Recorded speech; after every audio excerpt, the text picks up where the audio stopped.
me on the debate tonight in our studios, Dr. Sudhanshu Trivedi, National Spokesperson and Member of Parliament of the BJP. Also joining me is Dr. Anand Ranganathan, author, scientist, political commentator. Ratan Shardaji, author, joins the debate tonight from Mumbai. Asif Sohail, political analyst. Faraz Kidwai, National Spokesperson of the Samajwadi Party in our studios. Dr. Jain Jigyasu, National Spokesperson of the RJD, also joining us on the show tonight. But my first question goes to Tehseen Poonawalla, supporter of the Congress Party. And Tehseen Poonawalla, I want to ask you tonight, is it a Freudian slip that on the day we commemorate 150 years of Vande Mataram, Congress President Mallikarjun Kharge writes a letter where he says the BJP RSS have never sung Vande Mataram, and then says instead they continue to sing Namaste Sada Vatsale. उसके बाद का शब्द जानते हैं क्या था? मातृभूमि. कहा नहीं. They don't sing that particular the national song. Yeah, but Namaste Sada Vatsale Matrabhumi is the full phrase. Matrabhumi was edited. Freudian slip, number one. No. Number two, Vande Mataram has seen removal of stanzas that praised Lord Lakshmi, Saraswati, as well as Durga, by the Congress Party, and Nehru said Musalman naraz ho jayenge. Vote bank politics is your DNA from 1937 till today? Actually, 1905 in the Swadeshi movement, Congress started actually first appeasement. Had first sung it. Whether we sang half a stanza, we sang the first two stanzas, or we sang the full song.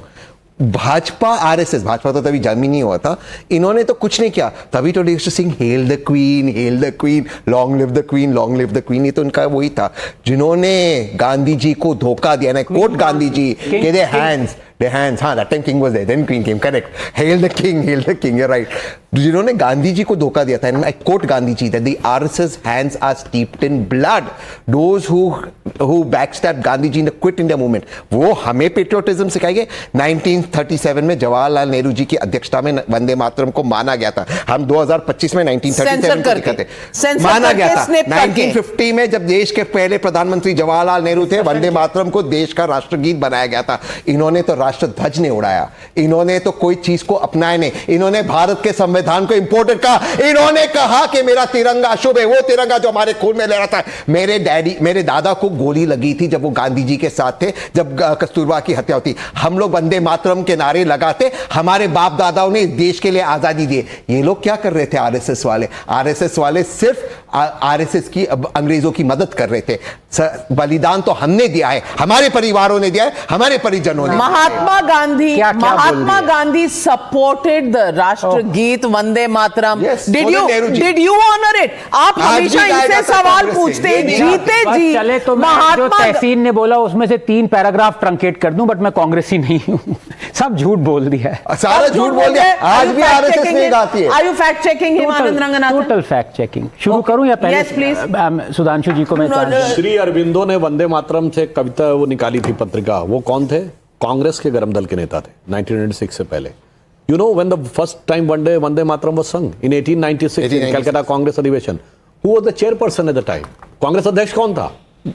रहमतुल्लाह अहमद सयानी. किसी को problem नहीं थी. What is the problem? अरे यही तो मैं कह रहा हूं. The problem started with the appeasement. चाचा जी आए. Then even Muhammad Ali Jauhar, the so-called great person which your allies revered, he was subsequently become the Muslim League president, and then he became Congress president. In 1923, he opposed. He walked out of the stage. Still, it was sung with full length. But in 1937, what happened? When Nehru has started succumbing to the Jinnah's wishes, then started. और आप लोग बहुत कहते हैं कि साहब आंदोलन नहीं हुआ, आरएसएस ने नहीं किया. आरएसएस कब बॉर्न हुआ? 1925. ठीक. 4 मार्च 1931 को गांधी इरविन पैक्ट हुआ. 1931 से 1947 तक, विद एन एक्सेप्शन ऑफ 1942, एक आंदोलन बताइए जो कांग्रेस ने किया. चैलेंज. फिर पूरी आजादी कांग्रेस लड़ रही थी. पूरे आप तो जिन्ना के साथ सरकारें बना रहे थे. आप तो जिन्ना के साथ सरकारें बनाते मुस्लिम लीग के साथ. गांधी इरविन में कौन सा पैक्ट हुआ कि 17 साल तक कोई आंदोलन नहीं हुआ? सिर्फ 42 में हुआ.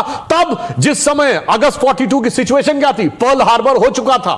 और उस समय हिटलर भारी पड़ता हुआ नजर आ रहा था और सुभाष चंद्र बोस जी की फौजें यहां तक आ चुकी थी और इवन 42 में यहां तक कहा गया कि साम्राज्यवादी शक्तियां भारत की पूर्वी सीमा तक आ गई हैं इसलिए। और अगर अंग्रेजों ने आपकी इच्छा के बगैर आपको वॉर में घोषित कर दिया था तो when second world war started 1 सितंबर 1939 और याद आया अगस्त 1942 में।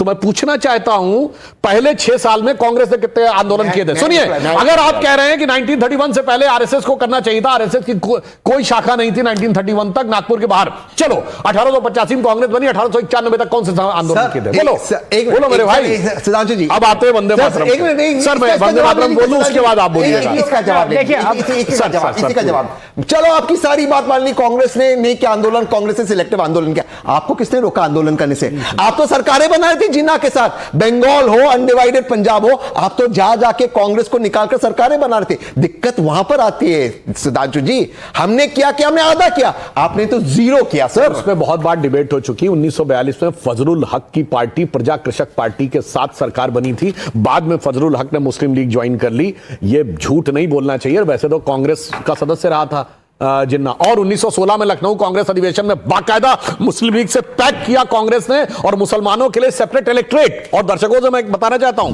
What does the meaning of separate electorate. It was not like the reserve constituencies today. In that case only the Muslim will be the voter. उस एरिया में जो हिंदू होंगे वो vote ही नहीं कर सकते थे और उन सेपरेट इलेक्ट्रेट के तहत इलेक्शंस होते रहे। खैर वो छोड़िए, मैं वंदे मातरम पे बात करना चाहता हूं। वंदे मातरम भारत की उस सांस्कृतिक अस्मिता का प्रतीक है। That is a fundamental difference between our thought and Congress. Congress considered India as a politico territorial nation, we consider as a geo cultural nation. ये सांस्कृतिक राष्ट्रवाद का प्रतीक हमारे लिए एक जीवंत राष्ट्र है और ये वेदों के उस विचार से आता है जो प्रधानमंत्री जी ने बोला, जहां कहा गया माता भूमि पुत्रो अहम पृथिव्या। ये भूमि हमारी माता है और मैं इसका पुत्र हूं। और इसलिए जो हिस्से आपने हटाए, तुम दुर्गा दश प्रहर धारिणी, कमला कमल दल विहारिणी, तुम वीणा विद्या दायिनी, कमलाम अमलाम सुतलाम सस्य श्यामलाम मातरम वंदे।